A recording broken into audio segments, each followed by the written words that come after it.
بسم اللہ الرحمن الرحیم۔ سورہ ہود کا رکوع نمبر 3 اور 12ویں پارے کا بھی رکوع نمبر 3 چل رہا تھا۔ آیت نمبر 14 تک ہم تفسیر کر چکے تھے۔ آج میں نے کہا تھا انشاءاللہ آیت نمبر 15 سے ہم تفسیر شروع کریں گے۔ اعوذ باللہ من الشیطان الرجیم، بسم اللہ الرحمن الرحیم۔ من کان یرید الحیاۃ الدنیا وزینتها نوفی الیہم اعمالہم فیہا وہم فیہا لا یبخسون۔ اس سے پہلے والی آیت میں جو مضمون چل رہا تھا وہ یہ کہ یہ لوگ آپ کو تنگ کرتے ہیں، بیہودہ اعتراضات کرتے ہیں کہ نبی پر خزانے نازل کیوں نہیں ہوئے، نبی کے ساتھ کوئی فرشتہ کیوں نہیں ہے۔ تو اے نبی، آپ ان کی باتوں سے تنگ نہ ہوں، کیونکہ آپ نے تبلیغ چھوڑنی نہیں ہے، تو وہ کام بھی نہ کریں جو تبلیغ چھوڑنے کا ذریعہ بنے۔ وہ کام کیا ہے کہ ان کے اعتراضات کو خاطر میں لانا، اس کو ویلیو دینا اور اس کی وجہ سے پریشان ہونا، تو یہ کام نہ کریں آپ۔ اور ایک اعتراض جو یہ کرتے ہیں کہ یہ قرآن گھڑا ہوا ہے، تو اس کا اللہ نے جواب دیا تھا کہ تم بھی اس جیسی 10 صورتیں لے آؤ، پورا قرآن نہیں لا سکتے تو 10 صورتیں لے آؤ۔ اس کے بعد اللہ نے کیا فرمایا کہ اگر یہ نہیں لا سکتے، آپ کے اس دعوے کا چیلنج کا جواب نہیں دے سکتے، تو یقین کر لو یہ اللہ کے علم کے مطابق یہ قرآن نازل ہوا، یہ اللہ کے علم سے نازل ہوا ہے، لوگوں کے علم کا اس میں دخل نہیں ہے۔ اور قرآن کا جو یہ دعویٰ ہے لا الہ الا ہو، اللہ کے سوا کوئی عبادت کے لائق نہیں، اس دعوے کو بھی مان لو۔ اب اللہ تعالیٰ وہ لوگ جو ایمان نہیں لے کر آتے آخرت کے منکر ہونے کی وجہ سے، کیونکہ دنیا کو انہوں نے بہت زیادہ ویلیو دی ہے، یہی تو وجہ ہے نا کہ جس کی وجہ سے اسلام کو فالو نہیں کر رہے، وہ اس دنیا ہی کو سب کچھ سمجھ بیٹھے ہیں، تبھی نہ قرآن میں غور کرنے کی کوشش کر رہے ہیں، نہ قرآن کے دلائل میں غور کرتے ہیں، ٹائم ہی نہیں نکالتے اس کے لیے۔ تو اللہ نے ایک قاعدہ بیان کیا کہ جو دنیا کے لیے محنت کرتا ہے نا، اس کو اجر دنیا میں ہی ملے گا، آخرت میں پھر برباد ہو جائے گا وہ۔ تو جہاں دنیا کے لیے کر رہے ہو، آخرت کے لیے بھی کرو، اور دنیا میں پڑھ کے ایسے غافل نہ ہو جاؤ کہ اللہ کی آیات کو ویلیو ہی نہ دو تم۔ اللہ باتیں کر رہا ہے، وہ تمہیں کچھ بتا رہا ہے، بالکل اس کی مثال ایسے جیسے کوئی بڑا چھوٹے کو سمجھا رہا ہو، اس کے فائدے کی باتیں کر رہا ہو اور چھوٹا کسی اور کام میں لگا ہوا ہو، تو بڑا کیا کہتا ہے، بھائی تم ادھر بھی تو ویلیو دو نا، میں تمہارا فیوچر بنا رہا ہوں اور تم ابھی گیم کھیلنے میں لگے ہوئے ہو، میں فیوچر کی بات کر رہا ہوں، میں پوری زندگی تمہاری درست کر رہا ہوں۔ تو یہاں بھی قرآن کا یہی انداز ہے۔ اللہ کہتے ہیں من کان یرید الحیات الدنیا، جو دنیاوی زندگی چاہتے ہیں، وزینتہا، اور اسی کی زینت چاہتے ہیں۔ کیا مطلب؟ جو صرف دنیا میں لگے ہوئے لوگ ہیں، ان کو بس دنیا چاہیے۔ نوفی الیہم اعمالہم فیہا، ہم ان کے اعمال کا پورا پورا بدلہ اس دنیا میں ان کو دے دیتے ہیں، وہم فیہا لا یبخسون، اور اس دنیا میں ان کے اعمال کے بدلے میں کوئی کمی نہیں کی جاتی، پورا پورا بدلہ یہاں آپ کو مل جائے گا۔ ٹھیک ہے، آپ دنیا چاہ رہے ہو، آپ کو دنیا مل جائے گی، لیکن یہ یاد رکھو اولئک لیس لہم فی الآخرۃ الا النار، یہ وہ لوگ ہیں آخرت میں ان کے لیے آگ کے سوا کچھ بھی نہیں ہے۔ وحبط ما صنعوا فیہا، اور دنیا میں جو کچھ انہوں نے کیا تھا وہ وہاں جا کے سب باطل ہو جائے گا، کتنے بھی اچھے اعمال کیے ہوں سب برباد ہو جائیں گے۔ وباطل ما کانوا یعملون، اور جو کام وہ کر رہے ہیں وہ بھی باطل ہے آخرت کے لحاظ سے، اس کی کوئی ویلیو نہیں ہے اللہ کی نظر میں۔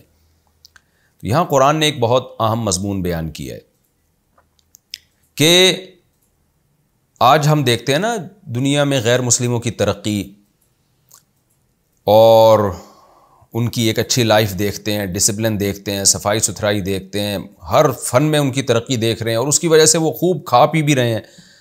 تو قرآن نے یہ بیان کر دیا کہ یہ کیوں ہے، اس لیے کہ وہ دنیا چاہتے ہیں، تو ان کے اعمال کا اچھا بدلہ ہم نے دنیا میں دے دیا، اور اس میں ہم کمی نہیں کرتے۔ دنیا کا اصول یہی ہے کہ جو کرے گا اس کو ملے گا۔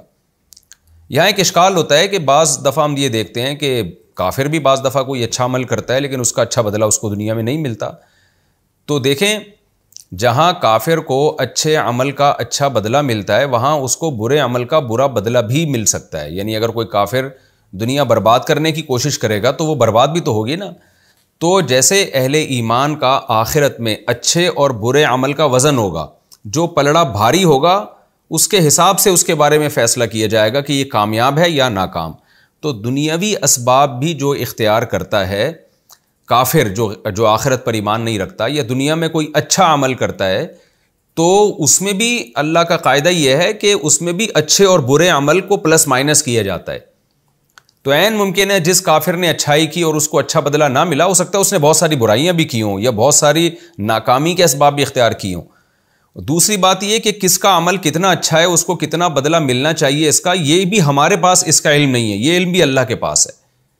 تو اس لیے اگر کوئی اچھا کر رہا ہے کافر اور اس کو دنیا میں بھی اچھا بدلہ نہیں مل رہا، تو اس کے بارے میں ہمارے لیے فیصلہ کرنا بہت مشکل ہے کہ اس نے اچھا کیا کتنا ہے، اور اچھے کے ساتھ ساتھ ہو سکتا ہے برا بھی کیا ہو، اور اس اچھے کا بدلہ بنتا کتنا ہے۔ تو اس لیے ہم اس بارے میں کوئی رائے قائم نہیں کر سکتے۔ قرآن نے ایک ضابطہ اصول بیان کر دیا کہ اللہ کا اصول یہ ہے کہ کافر کو اس کے عمل کا دنیا میں بدلہ پورا پورا مل جاتا ہے، جتنا اللہ دینا چاہتے ہیں، جو اللہ کی حکمت اور اس کے علم کے مطابق بالکل پورا پورا ہوتا ہے، لیکن وہ اللہ کے علم اور اس کی حکمت کے مطابق پورا ہوتا ہے۔ ممکن ہے ہمارے حساب سے وہ پورا نہ ہو، یا اس کو اس سے بھی زیادہ دے دیا جا رہا ہو، ہم سمجھ رہے ہیں کہ بدلہ کم بنتا تھا لیکن اللہ زیادہ دے رہا ہے۔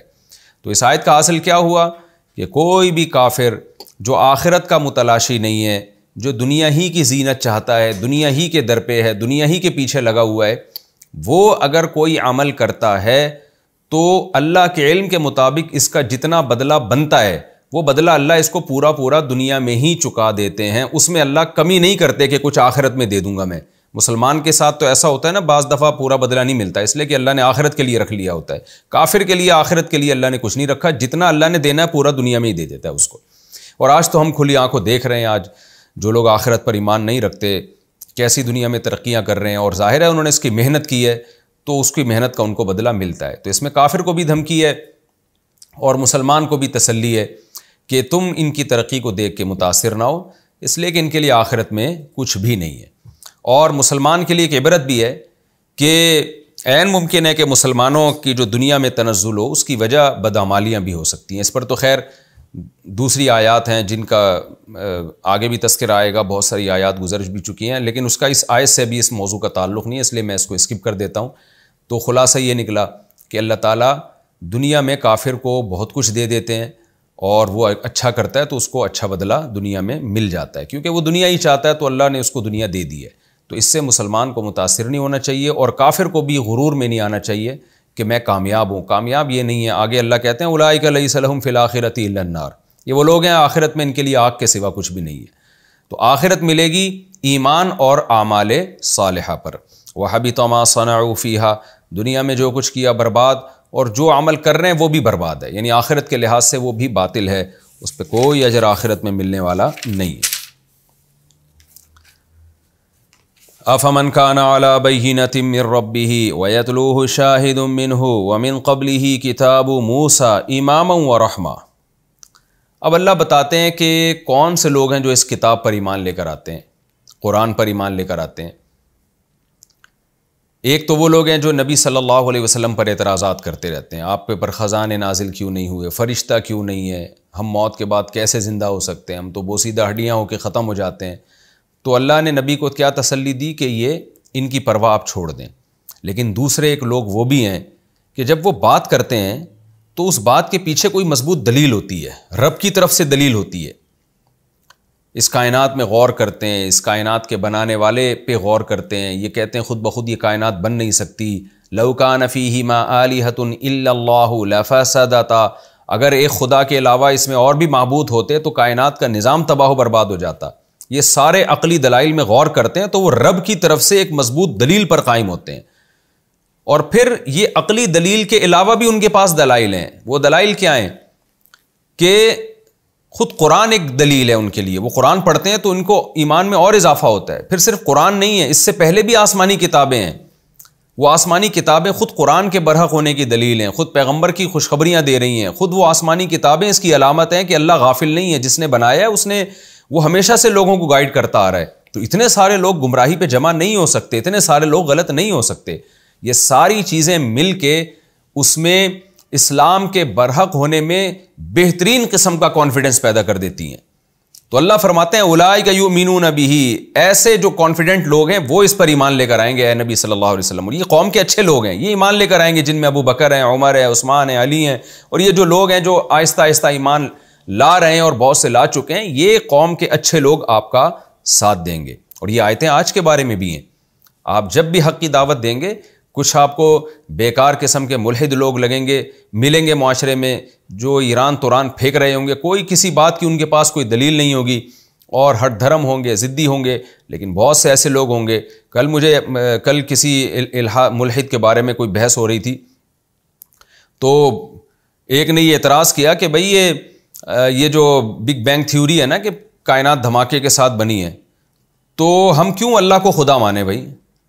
وہ جو ایک دھماکہ ہوا تھا وہ ہم اسی کو خدا مان لیتے ہیں نا, وہی اس کائنات کے وجود کا ذریعہ بنا ہے. اب آپ دیکھیں کہ کیسی بیکار قسم کی باتیں ہیں. میں نے ان سے کہا, میں نے کہا بھائی یہ جو دھماکہ خود بخود ہوا تھا یہ تو کریٹڈ ہے نا, جو خدا ہے وہ تو کائنات کے علاوہ کوئی چیز ہوگی نا, جو کریٹر ہے. یعنی آپ گاڑی کو کہہ رہے ہیں کہ مینوفیکچرر بھی یہی ہے اور کریٹر بھی یہی ہے اور بنی ہوئی بھی یہی ہے, تو دھماکہ تو خود ہونے میں کسی دوسری طاقت کا محتاج ہے. وہ کسی انرجی کی بیس پہ اگر وہ دھماکہ ہوا تھا تو انرجی کس نے پیدا کی تھی؟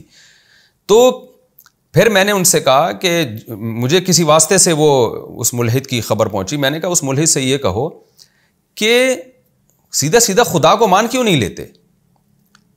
کیونکہ صرف یہی دلیل نہیں ہے ہمارے پاس کہ یہ کائنات کسی بنانے والے کے بغیر بن نہیں سکتی, صرف یہی دلیل نہیں ہے, ہمارے پاس اور بھی تو دلائل ہیں. قرآن بھی تو ہے, تورات بھی تو ہے, موسیٰ علیہ السلام, عیسیٰ علیہ السلام, ابراہیم علیہ السلام, یہ لاکھوں پیغمبر, اور پھر محمد صلی اللہ علیہ وسلم. اور آج دنیا میں زیادہ تر لوگ انہی پیغمبروں کو مانتے ہیں, یہودی, عیسائی اور اسلام دنیا میں سب سے زیادہ ہے. تو یہ سارے جب کہہ رہے ہیں کہ ایک خدا ہے اور اللہ ہے, اور یہ ایسے ہی کسی بات پہ جمع نہیں ہو گئے, ان کے پیچھے پیغمبروں کی دعوتیں ہیں, آسمانی کتابیں ہیں. تو جو آسمانی کتابوں سے جس کانسیپٹ کی تائید ہو رہی ہے اس کانسیپٹ کو کیوں نہیں مان لیتے, اور فرضی چیزیں کیوں فرض کیے جا رہے ہو؟ تو وہی آیت یہاں قرآن بھی بیان کر رہا ہے کہ بھلا وہ شخص جو اپنے رب کے طرف سے مضبوط دلائل پر قائم ہو, اور صرف دلیل عقلی دلیل نہ ہو اس کے پاس, بلکہ وَيَتْلُوهُ شَاهِدٌ مِّنْهُ, اسی قرآن سے اس کے پاس شاہد بھی موجود ہو, یہ قرآن بھی اسی کے کانسیپٹ کی گواہی دے رہا ہو کہ یہ بندہ ٹھیک ہے. اور پھر صرف قرآن نہیں ہے, وَمِن قَبْلِهِ کتاب موسیٰ, اس سے پہلے موسیٰ کی کتاب بھی ہو, تورات بھی ہو, اماماً, جو امام ہے, رحمتاً, یعنی جس نے لاکھوں کروڑوں لوگوں کو گائیڈ کیا ہے تورات نے. یہودیت کی ایک بہت بڑی دنیا تورات کے پیچھے چلتی آئی ہے ہمیشہ سے, بہت بڑی ایک عیسائی دنیا ہے, دنیا میں سب سے زیادہ آج بھی عیسائی ہیں. وہ تورات کو بہرحال مانتے ہیں, انجیل کو بہرحال مانتے آئے ہیں کہ یہ کتاب ہماری رہبر ہے. تو اتنی بڑی بڑی کتابیں جن کو اتنی زیادہ انسانوں میں مقبولیت ملی, وہ کتابیں بھی گواہی دے رہی ہیں. تو جب وہ بھی گواہی دے رہی ہیں تو اس شخص میں کتنا کانفیڈنس پیدا ہو جائے گا اس بات میں کہ وہ اسلام اور ایک خدا اور وہ اللہ کا وجود اور اس کی توحید یہ برحق ہے. تو وہ کتنا کانفیڈنٹ ہوگا, تو وہ اس پر ایمان لے کر آئے گا, اس کتاب پر بھی, وہ پیغمبر صلی اللہ علیہ وسلم پر بھی ایمان لے کر آئے گا. تو یعنی اس کو اللہ نے شاہد سے تعبیر کیا. اس کی مثال ایسے ہے جیسے میڈیکلی ثابت ہو جائے کہ اس شخص نے فلاں جرم کیا ہے, میڈیکل رپورٹ آ جائے ہمارے پاس. یہ میں قرآن کی آیت کو سمجھانے کے لیے مثال دے رہا ہوں. آپ کے پاس رپورٹ سے پتہ چل گیا, میڈیکلی پتہ چل گیا کہ یہ آدمی مجرم ہے, جسم پہ کوئی داغ کا نشان تھا, یا ڈاکٹروں نے تحقیق کی بھئی یہ جرم اس سے سرزد ہوا ہے کیونکہ جو آدمی یہ جرم کرتا ہے اس میں یہ علامتیں پائی جاتی ہیں, میڈیکلی پروف ہو گیا. آپ کہہ رہے ہو میں اس میڈیکل رپورٹ کو نہیں مانتا, سارے ڈاکٹر کہہ رہے ہیں بھائی یہ رپورٹ صحیح ہے, لیکن ساتھ میں اس ڈاکٹر نے 10-15 گواہ بھی پیش کر دیے. وہ گواہ بھی آ کے کورٹ میں گواہی دے رہے ہیں کہ اس آدمی کو ہم نے جرم کرتے ہوئے اپنی آنکھوں سے دیکھا ہے. تو ایسے موقع پہ وکیل کیا کہے گا جج سے کہ جج صاحب یہ جو مجرم ہے اس کا جرم رپورٹ سے بھی ثابت ہے, جو کہ ایک عقلی دلیل ہے, اور اگر آپ اس رپورٹ کو غلط کہہ رہے ہو تو اتنے سارے لوگ وہ کیسے غلط ہو سکتے ہیں؟ وہ خود کہہ رہے ہیں کہ ہم نے اپنی آنکھوں سے دیکھا ہے. تو یہاں بھی قرآن کہہ رہا ہے کہ وہ شخص جو رب کی طرف سے مضبوط دلیل پر قائم ہے, یعنی وہ اس کے پاس اس کے علاوہ بہت سارے دلائل ہیں, اور ساتھ ساتھ تورات, انجیل اور قرآن جس کو دنیا میں بہت بڑی آبادی فالو کر رہی ہے, وہ بھی ایک ہی مضمون بیان کر رہے ہیں کہ ایک خدا ہے اس کائنات کو بنانے والا, وہ کریٹر ہے, اس کے ساتھ کوئی شریک نہیں ہے. تو یہ دعویٰ غلط کیسے ہو سکتا ہے؟ اس کو کہتے ہیں عقلی دلیل بھی ہے اور نقلی دلیل بھی. نقل کہتے ہیں کہ لوگوں کی گواہی, تو ایک بہت بڑی انسانیت, ایک طبقہ ہے جو گواہی دے رہا ہے, وہ بھی ایک طرف اور عقل بھی ایک طرف. تو یہ دونوں چیزیں مل کے جب ایک بات کے سچا ہونے کی گواہی دے رہی ہیں تو اللہ فرماتے ہیں وہ شخص افا من کانا, بھلا جو اس کنڈیشن پہ ہوگا. تو آگے جواب محذوف ہے کہ وہ کتنا کانفیڈنٹ ہوگا, یعنی کیسا اس کو وہ کیسا پورے اعتماد ہوگا اپنے دعوے کے صحیح ہونے پر.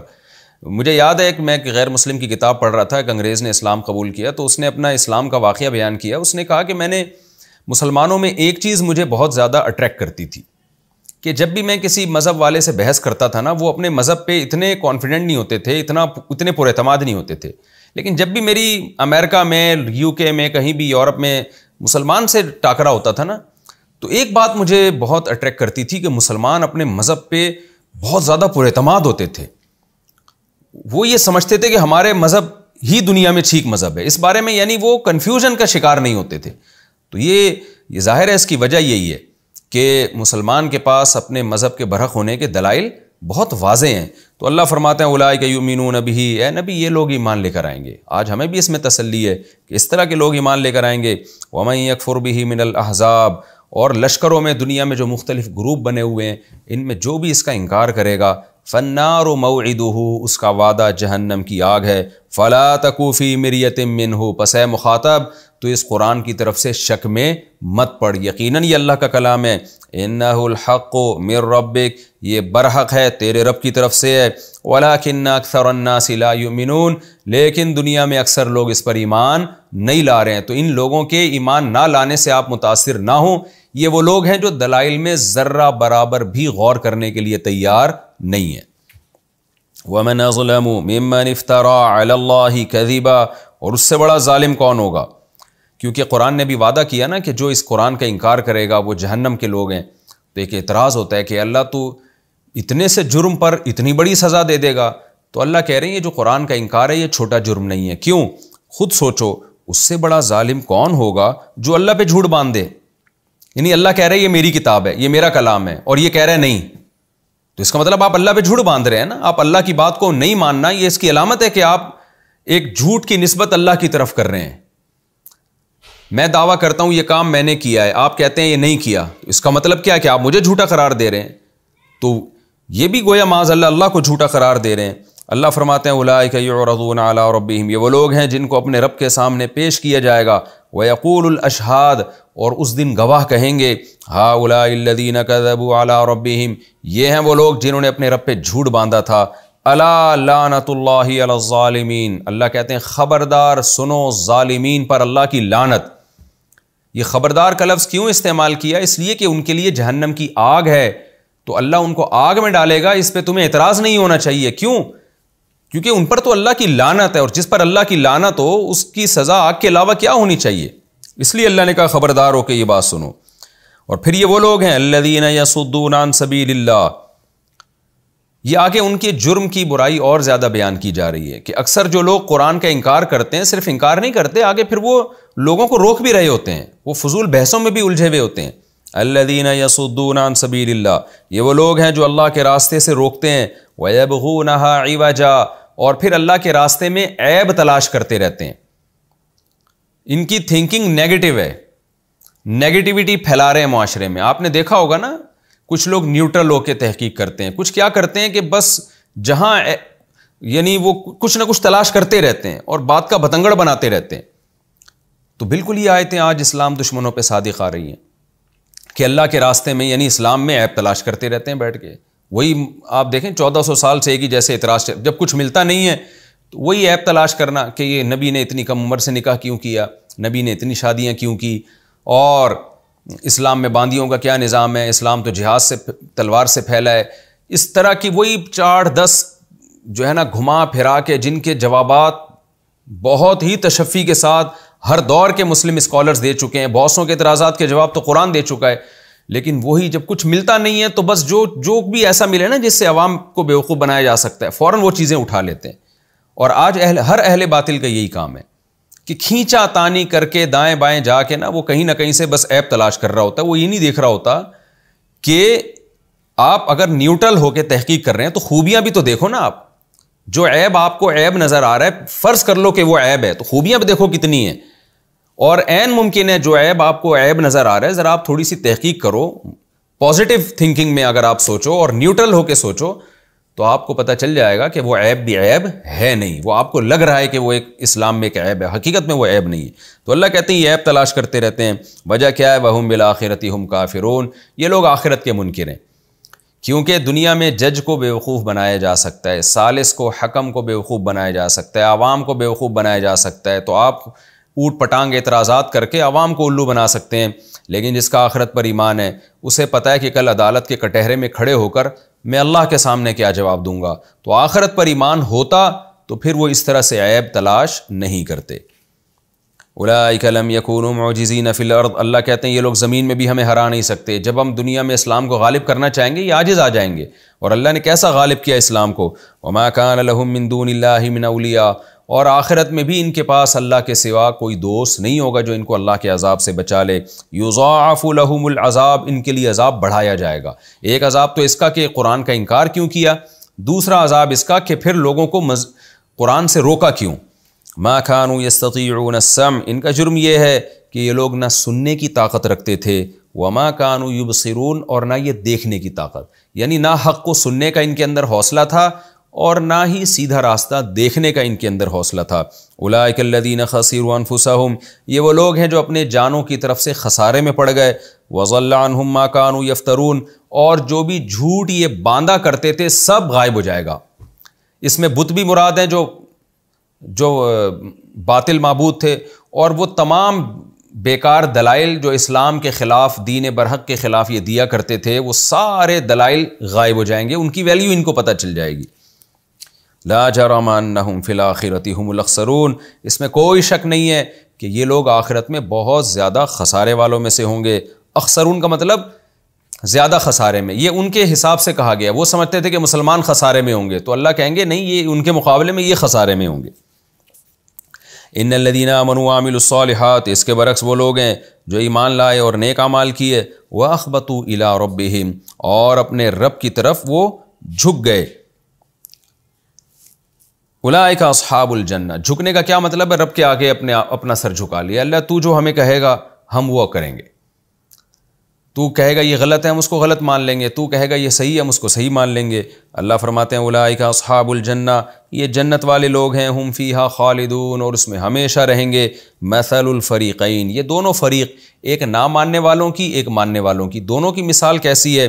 کالاعمی والاصم والبصیر والسمیع، اندھے بہرے کی اور دیکھنے والے کی اور سننے والے کی، یعنی ایک طرف ایک آدمی ہے جو اندھا بھی ہے اور بہرا بھی ہے، اور دوسری طرف ایک آدمی ہے جو سنتا بھی ہے اور دیکھتا بھی ہے، تو دونوں میں کتنا فرق ہے؟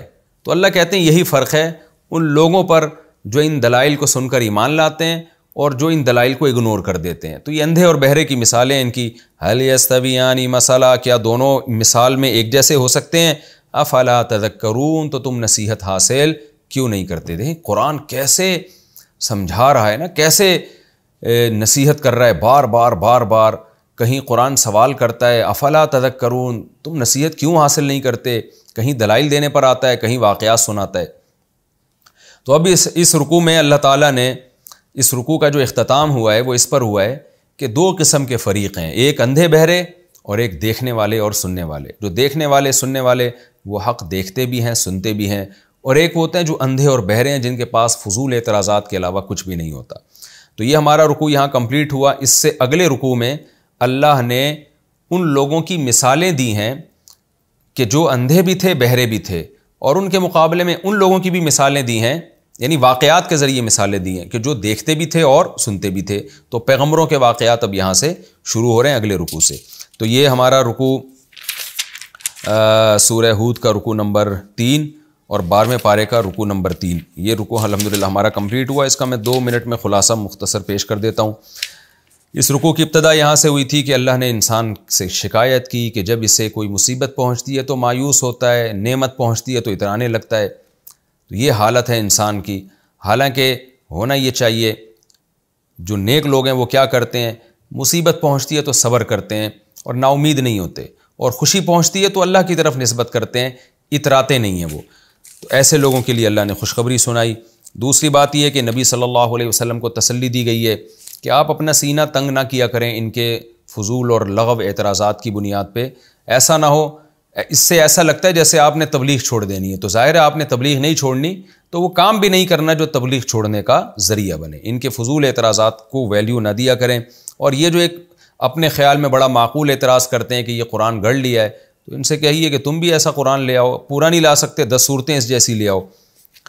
اور پھر اللہ نے بتایا کہ یہ ساری باطل پرستی کی اصل وجہ دنیا پرستی ہے، دنیا پرستی میں مشغول ہو کر آخرت پر ایمان نہیں لے کر آتے اور اسلام کو سمجھنے کی کوشش نہیں کرتے۔ تو اس کے بارے میں اللہ نے بتایا کہ دنیا کے لیے جو کرے گا اس کو دنیا میں اجر دوں گا، لیکن یاد رکھنا آخرت میں اس کا کوئی حصہ نہیں ہے۔ تو دنیا تو دار فانی ہے، ایک دن ختم ہو جائے گی اور ایک دن آخرت آئے گی۔ اور پھر اللہ نے بتایا کہ 2 قسم کے لوگ ہیں، نبی کو بھی تسلی دی جا رہی ہے، قیامت تک آنے والے ہر مبلغ کو تسلی دی جا رہی ہے کہ کچھ لوگ ایسے ہیں جن کے پاس دعوے کی مضبوط دلیل ہے اور قرآن، تورات اور انجیل اس سے ان کے دعوے کی مزید تائید ہو رہی ہے، وہ بڑے کانفیڈنٹ ہوتے ہیں، بڑے پورے اعتماد ہوتے ہیں، پورے اعتماد ہو کر ایمان لے کر آتے ہیں، تو وہ لوگ آپ کی باتوں پر یقین کریں گے۔ اور کچھ لوگ ایسے ہوتے ہیں ان کے پاس کوئی بنیاد نہیں ہوتی اپنے دعووں کی، وہ باطل لوگ ہیں اور ان کے لیے جہنم کی آگ ہے۔ کیوں؟ اس لیے کہ انہوں نے اللہ پہ جھوٹ باندھا تھا۔ پھر اللہ نے بتایا کہ دونوں فریقوں کی مثال نابینا اور بہرے کی ہے، اور ایک کی مثال اس شخص کی طرح ہے جو دیکھتا بھی ہے اور سنتا بھی ہے۔ تو سوچ لو کس گروپ میں اپنے آپ کو، کس گروہ میں اپنے آپ کو شامل کرنا چاہتے ہو۔ یہ ہمارا رکوع الحمدللہ کمپلیٹ ہوا۔ اب ہم سورہ ہود کا رکوع نمبر 4 شروع کرتے ہیں اور 12ویں پارے کا بھی رکوع نمبر 4 شروع کرتے ہیں۔ حسب معمول اس رکوع کا مختصر لفظی ترجمہ، پھر انشاءاللہ اس کی میں لفظی ترجمہ گرامر کے ساتھ، پھر انشاءاللہ میں اس کی تفسیر کی طرف جاؤں گا۔ اعوذ باللہ من الشیطان الرجیم، بسم اللہ الرحمن الرحیم۔ وَلَقَدْ أَرْسَلْنَا نُوحًا إِلَىٰ قَوْمِهِ۔ ویسے مسئلہ یہ ہے کہ جب پہلے سے تلاوت چلتی آ رہی ہو نا تو پھر صرف بسم اللہ پڑھنی چاہیے۔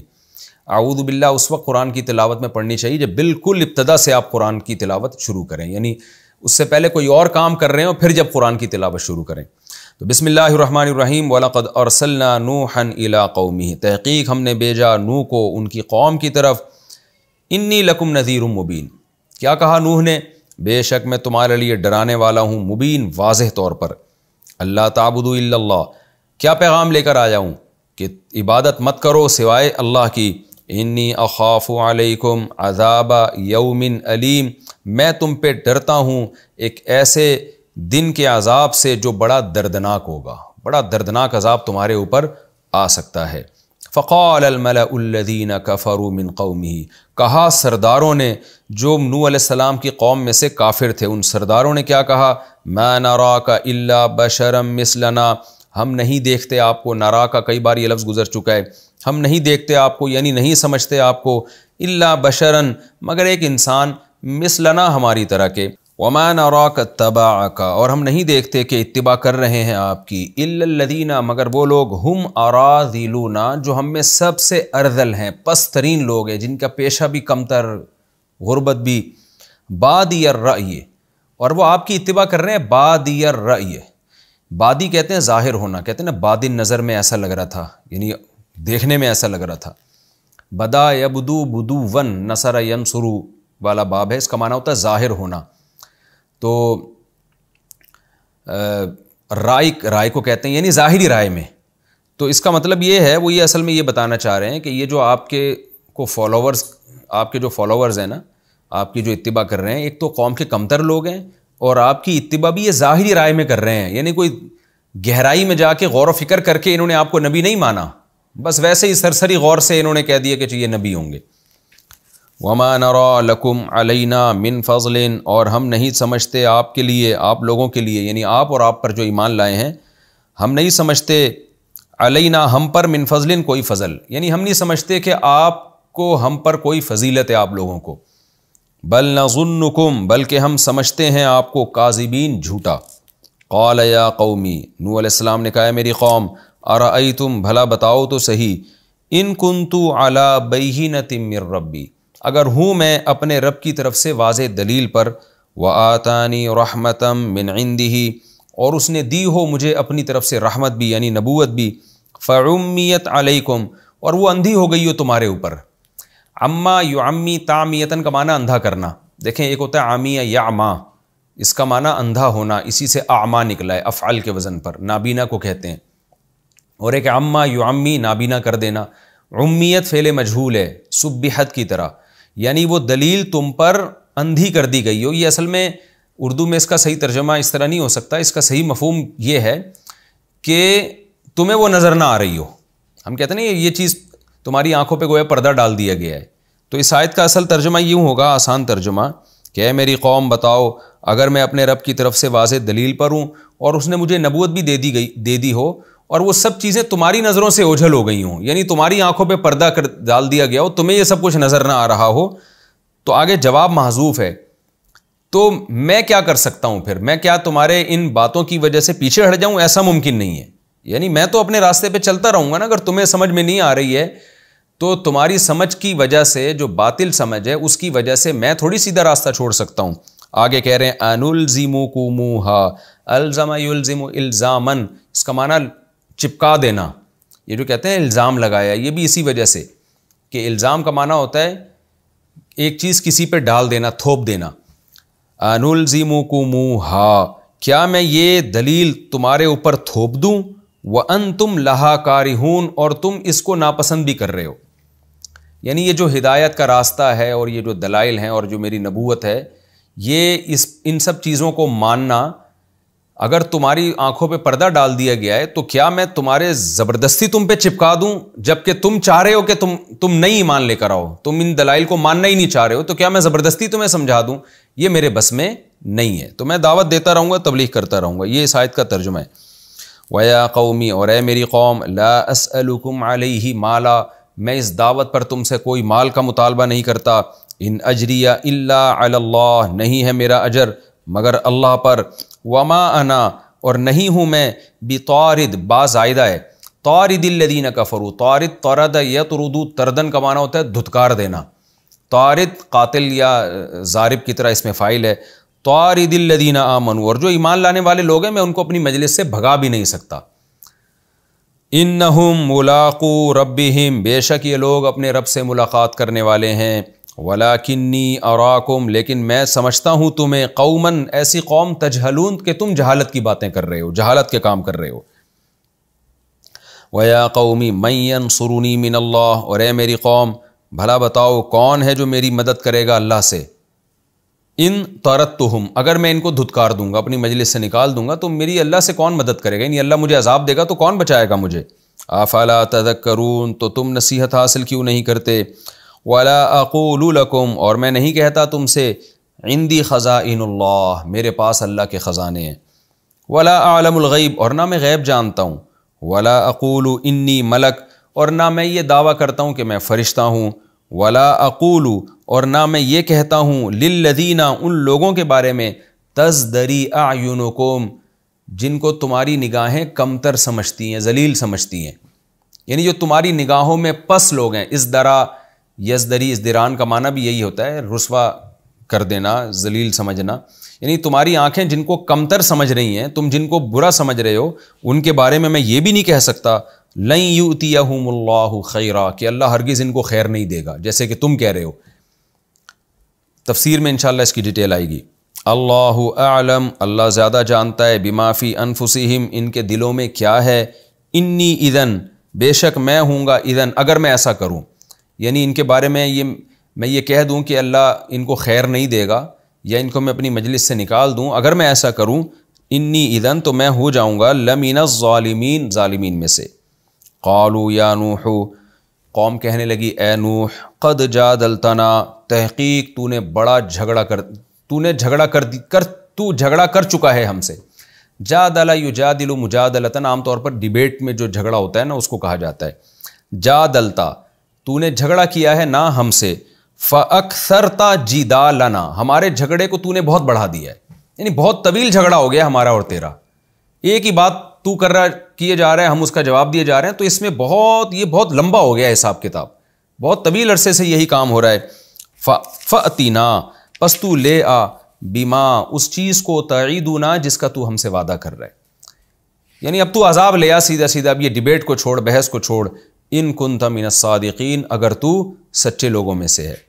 قال نوح علیہ السلام نے کہا، انما یاتیکم بہ، اس عذاب کو لائے گا اللہ، یاتیکم بہ اللہ، اللہ لے کر آئے گا اس عذاب کو، ان شاء، اگر وہ چاہے گا، وما انتم بمعجزین، اور پھر تم اس اللہ کو ہرا نہیں سکو گے۔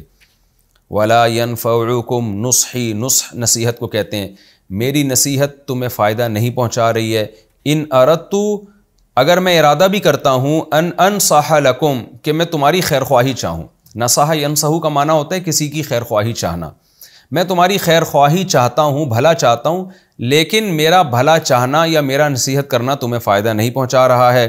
ان کان اللہ یرید، اگر اللہ چاہتا ہے ان یغویکم کہ وہی تمہیں گمراہ کر دے، یعنی اگر اللہ ہی تمہیں گمراہ کرنا چاہتا ہے تو میں کیسے تمہیں ہدایت دے سکتا ہوں، میں کیسے تمہاری خیر خواہی چاہ سکتا ہوں۔ ہوا ربکم، وہی تمہارا رب ہے، وَإِلَيْهِ تُرْجَعُونَ، اور اسی کی طرف تم لوٹائے جاؤ گے۔ ام یقولون افترا، اے نبی یہ لوگ کہتے ہیں کہ نبی نے اس کلام کو گھڑ لیا ہے، یہ اپنی طرف سے بیان کر رہے ہیں۔ قل، اے نبی ان سے کہہ دیجئے، ان افتریتہ، اگر میں نے گھڑ لیا ہے، فعلی اجرامی، تو میرا جرم میرے اوپر، اس کی سزا مجھے مل جائے گی، وانا بریء مما تجرمون، اور جو جرم تم کر رہے ہو میں بھی اس سے بری ہوں، تو اس کی سزا تمہیں مل جائے گی۔ تو یہ لفظی ترجمہ ہمارا کمپلیٹ ہو گیا۔ انشاءاللہ ابھی وقت چونکہ مکمل ہو چکا ہے تو اگلے ایپیسوڈ میں انشاءاللہ اس رکوع کی میں تفسیر شروع کروں گا، اور پھر ہمارا اگلا رکوع بھی انشاءاللہ اسی میں اگلے ایپیسوڈ میں ہی کمپلیٹ ہو جائے گا، کیونکہ یہ بہت آسان رکوع ہیں اور بہت دلچسپ بھی ہیں۔ اللہ تعالی ہمیں اس سے عبرت حاصل کرنے کی توفیق دے۔ تو اگلے ایپیسوڈ میں انشاءاللہ ہم سورہ ہود کا رکوع نمبر 3 اور 12ویں پارے کا رکوع نمبر 3، یہ رکوع اس کی تفسیر انشاءاللہ ہم اسٹارٹ کریں گے۔ اللہ تعالی ہمیں سمجھنے کی اور عمل کرنے کی توفیق عطا فرمائے۔ وما علینا الا البلاغ۔